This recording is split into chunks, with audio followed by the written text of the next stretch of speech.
നമസ്കാരം. NCTVയുടെ വാർത്തകൾ ഇതുവരെ എന്ന ന്യൂസ് ബുള്ളറ്റിലേക്ക് സ്വാഗതം. ഇന്നത്തെ പ്രധാന വാർത്താ സംഭവങ്ങൾ നോക്കാം. കൊടുങ്ങല്ലൂരിൽ ലഹരി വിൽപ്പനയ്ക്കിടെ പോലീസിനെ കണ്ട പരിഭ്രാന്തിയിൽ കഞ്ചാവ് അടുപ്പിലിട്ട് കത്തിക്കാൻ ശ്രമിച്ച യുവാവ് പിടിയിൽ. ഏറിയാട് ആറാട്ടുവടിയിൽ വാടകയ്ക്ക് താമസിക്കുന്ന കുറ്റിക്കാട്ടിൽ വീട്ടിൽ അഫ്സൽ പെപ്പയെയാണ് കൊടുങ്ങല്ലൂർ പോലീസ് അറസ്റ്റ് ചെയ്തത്. സ്കൂൾ കോളേജ് വിദ്യാർത്ഥികളെ ലക്ഷ്യമിട്ട് ലഹരി വിൽപ്പന നടത്തുന്നതായി ലഭിച്ച രഹസ്യ വിവരത്തെ തുടർന്ന് തൃശൂർ റൂറൽ പോലീസ് സംഘം ഇയാളുടെ വാടക വീട്ടിൽ റെയ്ഡ് നടത്തുകയായിരുന്നു. പോലീസിനെ അപ്രതീക്ഷിതമായി കണ്ടതോടെ പരിഭ്രാന്തനായ അഫ്സൽ കൈവശമുണ്ടായിരുന്ന കഞ്ചാവ് പാക്കറ്റുകൾ വേഗത്തിൽ അടുപ്പിനുള്ളിലേക്ക് തള്ളുകയായിരുന്നു. അടുപ്പിൽ തീ ഉണ്ടായിരുന്നില്ലെങ്കിലും ചാരത്തിനുള്ളിൽ കനലുണ്ടായിരുന്നതിനാൽ പെട്ടെന്ന് പുക ഉയരുകയും കഞ്ചാവ് കരിഞ്ഞ രൂക്ഷഗന്ധം വീടിനുള്ളിൽ പരക്കുകയും ചെയ്തു. ഈ ഗന്ധം തിരിച്ചറിഞ്ഞ SIയും സംഘവും ഉടൻ തന്നെ അടുപ്പിൽ നിന്ന് കഞ്ചാവ് പൊതികൾ വീണ്ടെടുത്തു. പ്രതിയെ തൊണ്ടി സഹിതം കൈയോടെ പിടികൂടുകയായിരുന്നു.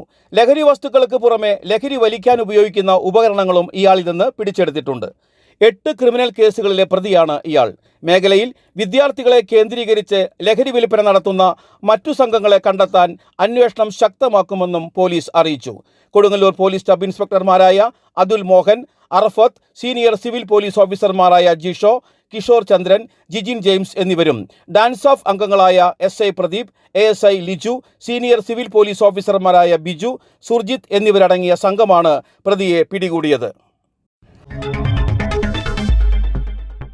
CC മുകുന്ദൻ MLA ആയിരിക്കെ വ്യാജ ഒപ്പിട്ട് പണം തട്ടിയെന്ന പരാതി. പേഴ്സണൽ സ്റ്റാഫ് അംഗമായിരുന്ന മസൂദ് K വിനോദ് പിടിയിൽ.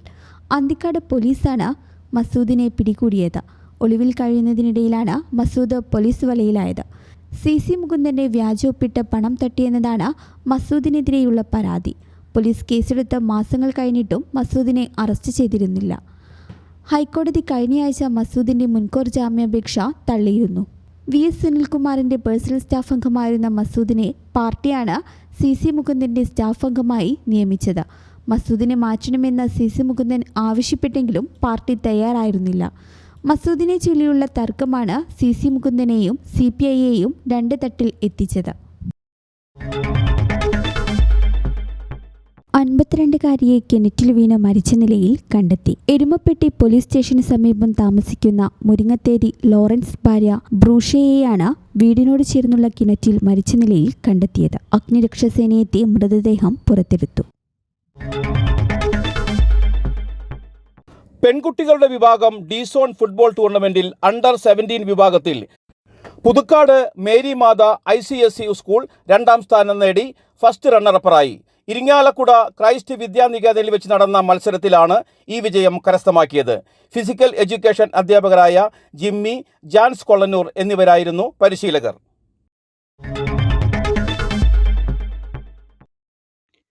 പറപ്പൂക്കര പഞ്ചായത്ത് 2ാം വാർഡ് രാപ്പാൾ പള്ളം പ്രദേശത്താണ് ഏക്കർ കണക്കിന് സ്ഥലത്തായി തെർമോകോൾ മാലിന്യങ്ങൾ കൂറ്റൻ ചാക്കുകെട്ടുകളിലായി കുന്നുകൂടി കിടക്കുന്നത്. ശീതീകരണ സംവിധാനങ്ങളിൽ ഉപയോഗിക്കുന്ന കനം കൂടിയ തെർമോകോൾ അവശിഷ്ടങ്ങളും മത്സ്യം കയറ്റുമതിക്ക് ഉപയോഗിക്കുന്ന പഴയ തെർമോകോൾ പെട്ടികളുടെ കഷ്ണങ്ങളും പ്ലാസ്റ്റിക് മാലിന്യങ്ങളും മറ്റുമാണ് വൻതോതിൽ ഇവിടെ നിക്ഷേപിച്ചിരിക്കുന്നത്. സ്വകാര്യ വ്യക്തിയുടെ സ്ഥലം പാട്ടത്തിനെടുത്ത് ഇവിടെ ഇക്കോ ടൂറിസം പദ്ധതി ആരംഭിക്കുന്നുവെന്നാണ് പ്രദേശവാസികളെ വിശ്വസിപ്പിച്ചിരുന്നത്. വെള്ളത്തിൽ പൊന്തിക്കിടക്കുന്ന ഫ്ലോട്ടിംഗ് കല്യാണ മണ്ഡപം, ഭക്ഷണശാലകൾ തുടങ്ങിയ പദ്ധതികൾ പ്രദേശത്തിന്റെ വികസനത്തിനും തൊഴിൽ സാധ്യതകൾക്കും കാരണമാകുമെന്നായിരുന്നു ഇവരെ ധരിപ്പിച്ചിരുന്നത്. 3-4 വർഷമായി ഇവിടെ തെർമോകോൾ മാലിന്യം കൊണ്ടുവന്നിട്ട് അവരെ ഇവിടെ ടൂറിസം കല്യാണ മണ്ഡപം ഉണ്ടാക്കാൻ പറഞ്ഞിട്ടാണ് ഇവിടെ ഈ കൊണ്ടുവന്നത്. പഞ്ചായത്തിൻ്റെ അനുമതി, ബ്ലോക്ക്, ജില്ല, പിന്നെ അങ്ങനെ പല സ്ഥലങ്ങളിൽ ഞങ്ങൾ പോയിട്ട് ഇതിൻ്റെ ഒക്കെ ശരിയാക്കി പറഞ്ഞിട്ട് കൊണ്ടുവന്നെന്ന് പറഞ്ഞേ. ഇത് നോക്കിയപ്പോൾ 4-5 വർഷമായിട്ട് ഇവിടെ ഒന്നും കാണാനില്ല. അപ്പോൾ കുറേശ്ശെ ആയിരുന്നല്ലോ. പിന്നെ ഞാൻ ഇവർ പ്രസിഡന്റിനെ സൂചിപ്പിച്ചിട്ടുണ്ടായിരുന്നു 2-3 തവണ. ഇങ്ങനെ ഇവിടെ ഞങ്ങളുടെ 2ാം വാർഡിൽ ഇങ്ങനെയൊക്കെ കൊണ്ടുവരുന്നുണ്ട്. അപ്പോൾ അവരെ പറഞ്ഞു, അതൊന്നും നമുക്ക് അനുമതി നൽകിയതല്ലേ നമ്മൾ, അത് കാരണം കുഴപ്പമില്ല, ഇനി വേറെ എന്തെങ്കിലും ഉണ്ടെങ്കിൽ നമുക്ക് നോക്കാം അങ്ങനെ പറഞ്ഞു. പിന്നെ ഞാൻ 1 മാസം കഴിഞ്ഞിട്ട് പിന്നെ ഇവർ നാട്ടുകാരൊക്കെ തന്നെ വിളിച്ചു തുടങ്ങി. രാത്രി വിളിച്ച് പറയാ 1 മണി കഴിഞ്ഞിട്ട് അങ്ങനെ 2 ലോഡ് 3 ലോഡൊക്കെ വരുന്നുണ്ട്. പദ്ധതിക്കായി വർഷങ്ങൾക്ക് മുൻപ് 450 സ്ക്വയർ ഫീറ്റ് ഓഫീസ് നിർമ്മിക്കുന്നതിന് മാത്രമാണ് പഞ്ചായത്തിൽ നിന്ന് അനുമതി നൽകിയിട്ടുള്ളത്. ഇതിന്റെ മറവിലാണ് ഇപ്പോൾ ഏക്കർ കണക്കിന് പ്രദേശത്ത് മല പോലെ തെർമോകോൾ മാലിന്യങ്ങൾ തള്ളിയിരിക്കുന്നത്. മലപ്പുറം ജില്ലയിൽ നിന്നും രാത്രികാലങ്ങളിലാണ് വാഹനങ്ങളിൽ തെർമോകോൾ അവശിഷ്ടങ്ങൾ എത്തിക്കുന്നത്. 2019 പരിസ്ഥിതി വകുപ്പിന്റെ ഉത്തരവ് പ്രകാരം സംസ്ഥാനത്ത് ഒറ്റത്തവണ മാത്രം ഉപയോഗമുള്ള നിരോധിത വസ്തുക്കളുടെ പട്ടിക പുറത്തിറക്കിയിരുന്നു. ഈ പട്ടികയിൽ തെർമോകോൾ, സ്റ്റൈറോഫോം എന്നിവ നിരോധിച്ചതായി പറയുന്നുണ്ട്. തെർമോകോൾ അലക്ഷ്യമായി സൂക്ഷിക്കുകയോ അപകടകരമായി ജലാശയങ്ങളിലും മറ്റും ഉപേക്ഷിക്കുകയോ ചെയ്താൽ കേസെടുക്കാനും പിഴ ഈടാക്കാനും നിർദ്ദേശമുള്ളതാണ്. ഇതിവിടെ കടന്നു കഴിഞ്ഞാൽ ഈ പഞ്ചായത്തിന് തന്നെ മൊത്തം ദോഷമാവുന്ന രീതിയിലുള്ള സാധനങ്ങളാണ് ഇവിടെ കൊണ്ടുവന്ന് തട്ടിക്കിട്ടിട്ടുണ്ട്. അത് കുറച്ചൊന്നുമല്ല, ഒരു ഏക്കർ കണക്കിന് സ്ഥലത്താണ് ധാരാളം തെർമോകോളിൻ്റെ പീസ് കൊണ്ടുവന്നിട്ടുണ്ട്.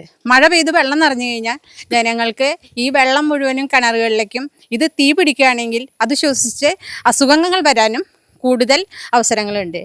അതിൻ്റെ പേരിൽ ഹെൽത്തിൽ നിന്ന് വേണ്ട സഹായങ്ങളും കൂടി ചെയ്തു തന്ന് ഹെൽത്തുകാർക്കും പറയാനുള്ളത് എന്താണെന്ന് വെച്ചിട്ടുണ്ടെങ്കിൽ അജൈവമാലിന്യങ്ങൾ വലിച്ചെറിയാൻ പാടില്ല. ഒരു പ്ലാസ്റ്റിക് കത്തിക്കുക അല്ലെങ്കിൽ വലിച്ചെറിയുക ചെയ്ത് കഴിഞ്ഞിട്ടുണ്ടെങ്കിൽ പിഴ ഈടാക്കുന്നവരാണ്. ഇത്രയും അധികം മാലിന്യങ്ങൾ കണ്ടിട്ടും അതിന് വേണ്ട നടപടികൾ എടുക്കണം എന്നാണ് എനിക്ക് പറയാനുള്ളത്. അലക്ഷ്യമായി തള്ളുന്ന തെർമോകോൾ പുഴകളിലും തണ്ണീർത്തടങ്ങളിലും അടിഞ്ഞുകൂടി ഗുരുതരമായ ജലമലിനീകരണത്തിനും വെള്ളപ്പൊക്കത്തിനും കാരണമാകും. മാത്രമല്ല, കുന്നുകൂടിക്കിടക്കുന്ന തെർമോകോൾ മാലിന്യത്തിന് തീപിടിച്ചാൽ മാരകമായ വിഷവാതകങ്ങൾ പുറപ്പെടുവിക്കുകയും ഗുരുതരമായ പരിസ്ഥിതി ആരോഗ്യ പ്രശ്നങ്ങൾക്ക് കാരണമാവുകയും ചെയ്യും. 6 വർഷമായി ഇതിൻ്റെ പണി തുടങ്ങിയിട്ട്. ഇവർ പറഞ്ഞ പ്രോജക്റ്റ് അല്ല ഇവിടെ നടക്കുന്നത്. അപ്പോൾ ഇവർ വിചാരിച്ച പ്രോജക്റ്റ് അല്ല. എനിക്ക് തോന്നുന്നത് ഇത് എവിടെ നിന്നോ കൊണ്ടുവരുന്ന മാലിന്യം ഇവിടെ കൊണ്ട് ഡംപ് ചെയ്യാണ്. എനിക്ക് തോന്നുന്നത് കരാറെടുത്തായിരിക്കും ഏതെങ്കിലും കമ്പനിയിൽ നിന്ന്. അപ്പോൾ അവർ ഡംപ് ചെയ്തിരിക്കുകയാണ്. അപ്പോൾ ഈ സാധനം ഇവിടെ ഇപ്പോൾ ഈ പാടത്തൊക്കെ കിടന്നു കഴിഞ്ഞാൽ, ഈ പാടത്ത് ഒരു മഴ പെയ്തു കഴിഞ്ഞാൽ ഈ പറപ്പുകര പഞ്ചായത്ത്, പാഴായി ഈ പ്രദേശങ്ങളിലേക്കൊക്കെ ഇത് നീങ്ങിക്കൊണ്ടിരിക്കും, ഇതിൻ്റെ മാലിന്യം. അത് തന്നെയല്ല, എങ്ങാനും ഒരു കാരണം കൊണ്ട് ഇത് തീ പിടിക്കാൻ ഇടയായി കഴിഞ്ഞാൽ പറപ്പുകര പഞ്ചായത്തിൽ ഒരുവിധ ആളുകൾക്ക് വലിയ ബുദ്ധിമുട്ടുണ്ടാകും. കാരണം ശ്വസിക്കാൻ പറ്റാത്ത അവസ്ഥയാണ്. കാരണം ഇത് തെർമോകോളാണ്. അപ്പോൾ അതുകൊണ്ട് ഇത് വലിയൊരു പാരിസ്ഥിതിക മലിനീകരണ പ്രശ്നമായിട്ടാണ് നിൽക്കുന്നത്. ഇതിന് അവർ പറയുന്നത് പഞ്ചായത്തിൽ നിന്ന് അവർക്ക് പേപ്പർ കിട്ടിയിരുന്നതാണ് ഞാൻ പല പ്രാവശ്യം വന്ന് ചോദിച്ചപ്പോഴും പറയുന്നത്. അതുകൊണ്ട് നമ്മൾ അത്ര വലിയ ഇനിഷ്യേറ്റീവ് എടുത്തില്ല. കാരണം പഞ്ചായത്ത് പേപ്പർ കൊടുത്തക്കുന്നതാണല്ലോ എന്ന് വിചാരിച്ചിട്ട്. പക്ഷേ ഇപ്പം അറിയാൻ കഴിഞ്ഞത് പഞ്ചായത്ത് സെക്രട്ടറിയായിട്ട് ഞാൻ സംസാരിച്ചു. സെക്രട്ടറി അങ്ങനെ ഒരു അനുമതി ഇവിടെ ഇല്ല എന്ന് പറയുന്നത്. അപ്പോൾ ഇതിൻ്റെ പിന്നിൽ എന്തൊക്കെയോ ദുരൂഹതയുണ്ട്. ഇതിൻ്റെ പിന്നിൽ വലിയൊരു മാഫിയുണ്ട്. അവർക്ക് വരുന്ന വേസ്റ്റ് നീക്കം ചെയ്യാൻ വേണ്ടിയിട്ട് കണ്ടെത്തിയൊരു സ്ഥലമാണ് ഈ സ്ഥലം. പഴയ കാലത്ത് കളിമണ്ണും ഇഷ്ടി വെട്ടിയിട്ടും മണലൊക്കെ എടുത്തിട്ടുള്ള ഒരു വലിയൊരു കുഴിയാണ്. അപ്പോൾ ഈ കുഴിയിലേക്കാണ് ഇത് കൊണ്ടുവരുന്നത്. ഈ മാലിന്യം ഇവിടുന്ന് നീക്കാനായിട്ടുള്ള കാര്യങ്ങൾ എത്രയും പെട്ടെന്ന് ചെയ്തെടുക്കണം. അല്ലാത്ത പക്ഷേ വലിയൊരു പ്രക്ഷോഭത്തിലേക്ക് ഇവിടുന്ന് ജനങ്ങൾ നീങ്ങും. പ്രദേശവാസികളുടെ പരാതിയെ തുടർന്ന് പഞ്ചായത്ത് സെക്രട്ടറിയും പ്രസിഡന്റും ആരോഗ്യവകുപ്പ് അധികൃതരും സ്ഥലത്തെത്തി സ്ഥിതിഗതികൾ വിലയിരുത്തി. പഞ്ചായത്തിന്റെ അനുമതിയില്ലാതെ നടത്തുന്ന ഇത്തരം പ്രവർത്തനങ്ങൾ കർശനമായും തടയുമെന്നും സ്ഥലം ഉടമയ്ക്ക് നോട്ടീസ് നൽകുമെന്നും പറപ്പൂക്കര പഞ്ചായത്ത് പ്രസിഡന്റ് ബീന സുരേന്ദ്രൻ പറഞ്ഞു. ജനജീവിതത്തിനും പരിസ്ഥിതിക്കും ദോഷകരമായ തെർമോകോൾ മാലിന്യങ്ങൾ പ്രദേശത്ത് നിന്ന് അടിയന്തരമായി നീക്കം ചെയ്യണമെന്നാണ് പ്രദേശവാസികളുടെ ആവശ്യം. പറപ്പൂക്കര പഞ്ചായത്ത് രാപ്പാൾ പള്ളം 2-ാം വാർഡ് പ്രദേശത്ത് സ്വകാര്യ വ്യക്തിയുടെ ഏക്കർ കണക്കിന് സ്ഥലത്ത് കൂട്ടിയിട്ടിരിക്കുന്ന പ്ലാസ്റ്റിക് തെർമോകോൾ മാലിന്യങ്ങൾ പ്രദേശവാസികൾക്ക് വലിയ ഭീഷണിയായി മാറിയിരിക്കുകയാണ്.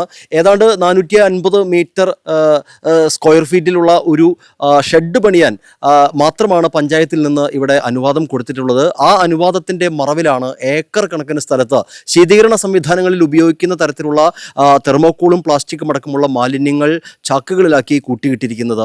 ഇതിന് പഞ്ചായത്തിൻ്റെ യാതൊരു അനുമതിയും നൽകിയിട്ടില്ല എന്നാണ് പ്രസിഡന്റ് അടക്കം നമ്മോട് പറഞ്ഞത്. ഏതായാലും ഗുരുതരമായ ആരോഗ്യ പ്രശ്നങ്ങൾ ഉണ്ടാക്കുന്ന, പാരിസ്ഥിതിക പ്രശ്നങ്ങൾ ഉണ്ടാക്കുന്ന ഈ മാലിന്യങ്ങൾ ഇവിടെ നിന്ന് നീക്കാൻ വേണ്ട നടപടികൾ അടിയന്തരമായി സ്വീകരിക്കണമെന്നാണ് പ്രദേശവാസികളടക്കമുള്ള ജനപ്രതിനിധികളടക്കമുള്ളവർ ആവശ്യപ്പെടുന്നത്. ക്യാമറമാൻ നന്ദുവിനൊപ്പം ആൻഡോ കല്ലേരി, NCTV ന്യൂസ്, പുതുക്കാട്.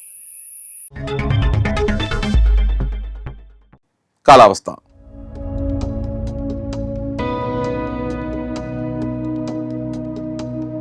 കൂടിയ താപനില 29 ഡിഗ്രി സെൽഷ്യസ്, കുറഞ്ഞ താപനില 25 ഡിഗ്രി സെൽഷ്യസ്.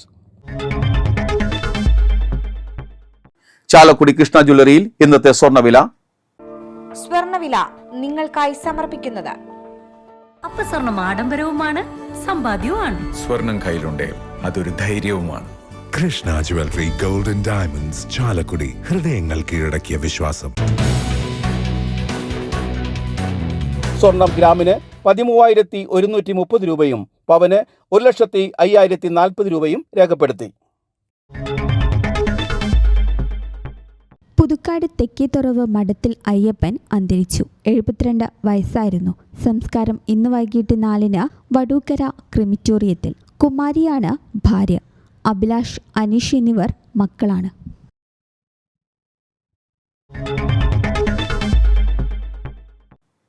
ഇതോടെ വാർത്തകൾ ഇതുവരെ എന്ന ന്യൂസ് ബുള്ളറ്റിൻ സമാപിക്കുന്നു.